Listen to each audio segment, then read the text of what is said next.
Hey, hello everyone. Welcome back to a brand new episode of Tech This Week. Hope all of you are keeping well. So, today I have an interesting one for all of you.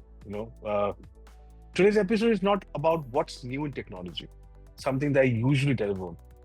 It's actually about what quietly disappearing because of it, right? I'll come to the main point.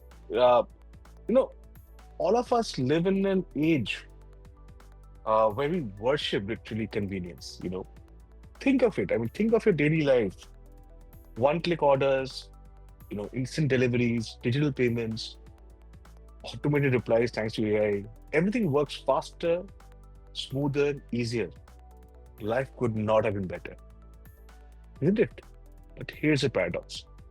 The more convenient life becomes, the more disconnected we seem to feel. You know, maybe convenience didn't just, make things simpler. They maybe made it a little bit smaller, right? Because when everything happens so effortlessly, we stop noticing the effort that once connected all of us. You know, I'll give you some examples, and for my generation or maybe a generation uh, just after me, and I'm definite for the ones before me, you can relate to this.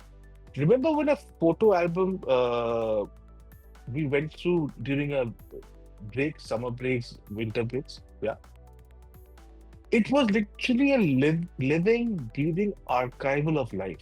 You know, the sound of its pages, the smell of old print, the small scribbles at the corners, they carried stories. When I still go to my parents' house in Jaipur, the first thing I do is go back to these photo albums and run through. Can that experience be uh, done over a phone? Probably not. So today, most of our memories live on phones, perfectly sorted, backed up, and algorithmically reminded. But one wrong tap, one corrupted file, the entire chapter of a life can just vanish without a trace. Yes, convenience makes life easier, but remembering harder, you know. Uh, and sometimes it just goes unannounced. Uh, think of it. When was the last time you went to somebody's house unannounced, right? So you'd ring a bell, maybe greet with surprise, warmth, or maybe a little bit of chaos. Now we first text and say, hey, when's a good time? And most often we never go. The convenience actually has replaced the visit with a video call and the effort with the efficiency. We've gained comfort, but we've lost the ritual. In fact, more often than not, we find excuse not to go. Right. In fact, not just our daily lives have altered. I'll give you some examples of how spaces have evolved and eroded.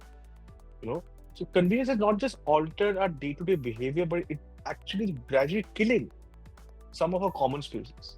You'll be thinking, what am I referring to? Take the library, for example, a place which was once built for silence, discovery, and accident. Accident of meeting a reading a new book, meeting a new person, having a discussion.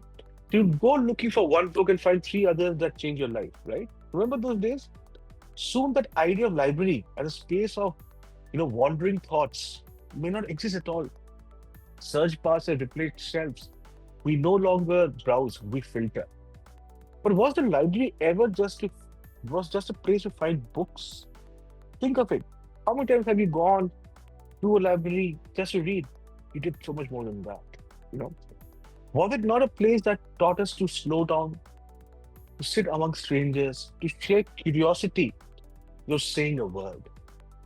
Convenience killed that kind of connection, the kind that lived in shared spaces, not shared screens.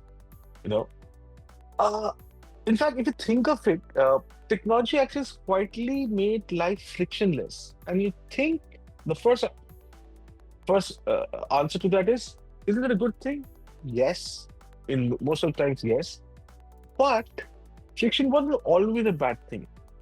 It was a texture of experience, the reason we remembered moments. Now we avoid waiting, queuing, calling, writing, thinking.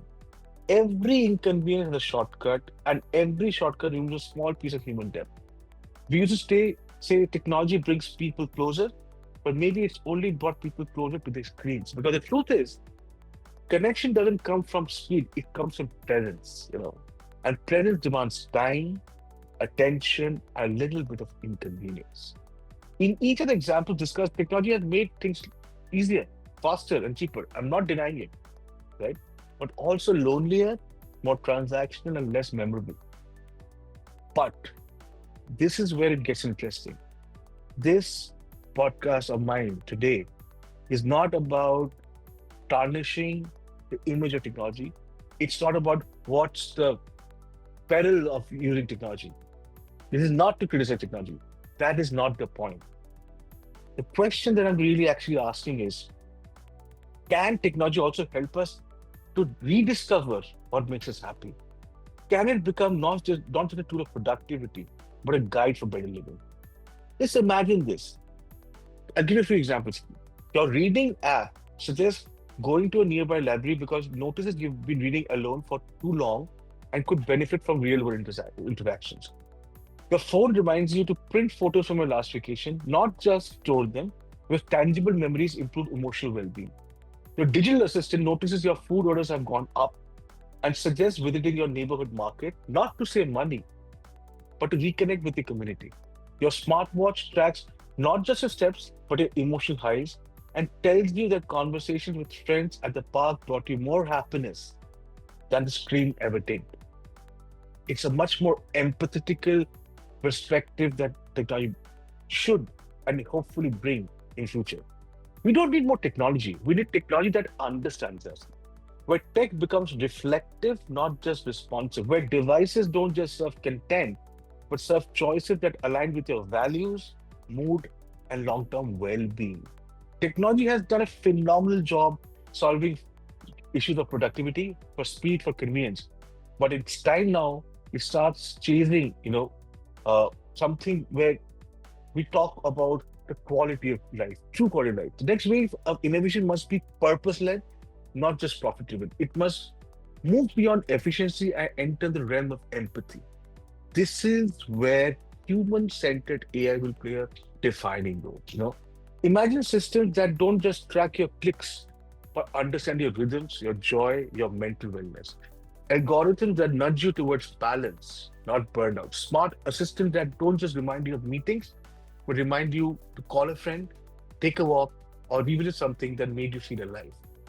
In short, we need tech that serves the human experience, not just the human schedule, right? It doesn't mean going back in time or rejecting digital process.